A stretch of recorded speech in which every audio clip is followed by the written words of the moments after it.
یہ ریڈیو صدائے حریت جموں و کشمیر ہے، محمد طارق اپڈیٹ کے ساتھ۔ پاکستانی وزیراعظم عمران خان نے کہا ہے کہ دنیا مسئلہ کشمیر پر اپنا کردار ادا کرے، اس سے پہلے کہ بہت دیر ہو جائے۔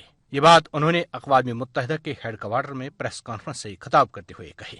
جناب عمران خان نے کہا کہ مقبوضہ کشمیر میں گزشتہ 52 روز سے 80 لاکھ کشمیری محصور ہیں، جنہیں 9 لاکھ بھارتی افواج نے یرغمال بنا رکھا ہے۔ انہوں نے کہا کہ اقوام متحدہ نے کشمیری عوام کو استصواب رائے کا حق دیا، لیکن مقبوضہ کشمیر میں جنگی جرائم کا ارتکاب کیا جا رہا ہے۔ مسئلہ کشمیر حل کرانا اقوام متحدہ کی ذمہ داری ہے۔ جناب عمران خان نے کہا کہ مقبوضہ کشمیر سے کوئی خیر کی خبر سامنے نہیں آ رہی، کشمیریوں کو گھروں سے اٹھایا جا رہا ہے، لیکن دنیا مسئلے کو حل کرنے کے لیے کچھ نہیں کر رہی۔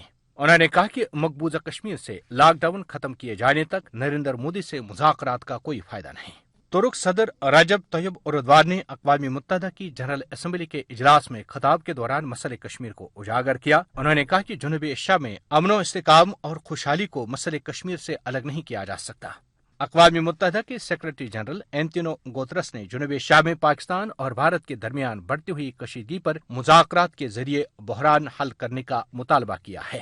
بھارتی اپوزیشن جماعت کانگریس کے رہنما غلام نبی آزاد نے مقبوضہ وادی کا دورہ کرنے کے بعد جموں میں ذرائع ابلاغ سے گفتگو کرتے ہوئے کہا ہے کہ مقبوضہ وادی کی صورتحال بہت بری ہے۔ خبریں ختم ہوئیں۔ بھارت کی نام نہاد جمہوریت کا اصل چہرہ آج ساری دنیا کے سامنے آ چکا ہے۔ ایسی جمہوریت جہاں کوئی اختلاف رائے نہیں ہے، صرف ایک ہی سوچ اور ایک ہی مقصد ہے، جو ہندوتوا کا ساتھ دے گا وہی بچے گا۔ اس کا عملی اور بڑا مشاہدہ آج پوری دنیا مقبوضہ ریاست جموں کشمیر میں دیکھ رہی ہے۔ بھارت کے اندر بھی اس پر آواز بلند ہو رہی ہے۔ دہلی کے جنتر منتر پر نہتے کشمیریوں پر مظالم ڈھانے کے خلاف ایک ایسے ہی احتجاجی مظاہرے میں بھارتی سول سوسائٹی کی معروف کارکن نکیتا چترویدی بھی یکجہتی کی غرض سے شریک ہوئی۔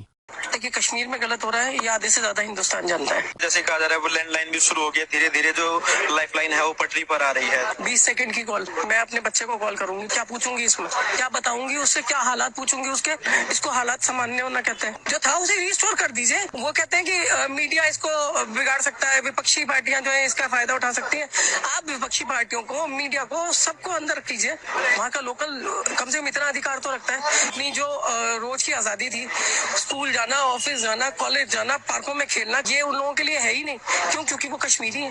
آر ایس ایس کے جو ایجنڈا ہے اس میں مسلمان تو ایگزسٹ ہی نہیں کرتا نا، اس کو تو آپ نے اچھوت نیچ سوچ کے باہر چھوڑ رکھا ہے۔ آج نہ صرف بھارت کے اندر صاحب ضمیر لوگ مقبوضہ کشمیر کے باسیوں کے حق میں اپنی آواز بلند کر رہے ہیں، بلکہ اقوام عالم کے اہم اداروں میں بھی آج تنازع کشمیر کی سنگینی کا احساس کیا جا رہا ہے، اور پاکستان کے وزیر اعظم عمران خان بجا طور پر اقوام عالم کو خبردار کر رہے ہیں کہ اگر بھارت میں آر ایس ایس کے نظریے کو اسی طرح کھلی چھوٹ ملی تو یہ نہ صرف اس خطہ بلکہ پوری دنیا کے امن کے لیے تباہ کن ثابت ہو سکتا ہے۔